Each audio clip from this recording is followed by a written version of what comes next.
సామాన్యులకి ఊరటనిచ్చే దిశగా రాష్ట్ర ప్రభుత్వం కీలక నిర్ణయం తీసుకుంది. రైస్ మిల్లర్ల సహాయంతో ప్రత్యేక అవుట్లెట్లను ఏర్పాటు చేయాలని యోచిస్తుంది.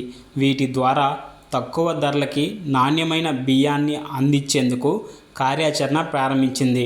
తద్వారా బహిరంగ మార్కెట్లో ధరలకి కొంతమేర చెక్ పడుతుందని భావిస్తున్నారు. ప్రభుత్వ నిర్ణయం మేరకు స్టీమ్ రైస్ను కిలో 52 రూపాయలకి, రా రైస్ని 50 రూపాయలకి విక్రయించనున్నారు.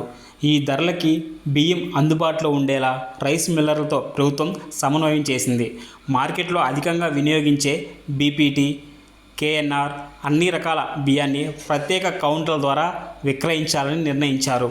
ప్రజలకి సులభంగా బియ్యం అందేలా రాష్ట్రంలోని 130 రైతు బజార్లో ప్రత్యేక విక్రయ కౌంటర్లు ఏర్పాటు చేయనున్నారు.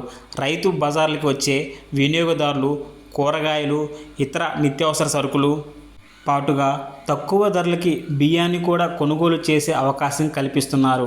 అదే సమయంలో రాష్ట్ర వ్యాప్తంగా 500కు పైగా రైస్ మిల్లుల వద్ద కూడా ప్రత్యేక విక్రయ కేంద్రాలు ప్రారంభించున్నారు. వినియోగదారులు నేరుగా మిల్లుల వద్దకే వెళ్ళి నిర్ణయించిన ధరలకి బియ్యం కొనుగోలు చేసేలా ఏర్పాట్లు చేస్తున్నారు. ఇటీవల కాలంలో బహిరంగ మార్కెట్లో బియ్యం ధరలు క్రమంగా పెరగడంతో సామాన్య, మధ్యతరగతి కుటుంబాలపై అదనపు భారం పడుతుంది.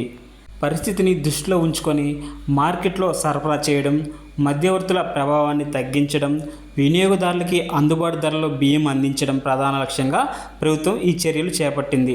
రైస్ మిల్లర్లు కూడా ప్రభుత్వ నిర్ణయానికి సహకరిస్తూ నిర్ణయించిన ధరలకే బియ్యాన్ని విక్రయించేసేందుకు ముందుకు రావడంతో ఈ కార్యక్రమం రాష్ట్ర వ్యాప్తంగా అమలు కానుంది. అవకాశాన్ని బట్టి మరిన్ని విక్రయ కేంద్రాలు ఏర్పాటు చేసే అవకాశాన్ని కూడా ప్రభుత్వం పరిశీలిస్తున్నట్లు సమాచారం. ఈ ప్రత్యేక విక్రయ వ్యవస్థలో అమల్లోకి రావడంతో మార్కెట్లో బియ్యం ధరలు స్థిరపడడంతో పాటు సామాన్య ప్రజలకి నేరుగా లాభం చేకూరుతుంది. రైతు బజార్లు, రైస్ మిల్లుల ద్వారా నాణ్యమైన బియ్యం తక్కువ ధరకి అందుబాటులో రావడం వల్ల బహిరంగ మార్కెట్పై కూడా పోటీ ఒత్తిడి పెరిగి ధరలు తగ్గే అవకాశం ఉందని అధికారులు అంచనా వేస్తున్నారు. రాష్ట్ర వ్యాప్తంగా త్వరలోనే ఈ ప్రత్యేక అవుట్లెట్లను పూర్తి స్థాయిలో అందుబాటులోకి రానున్నాయి.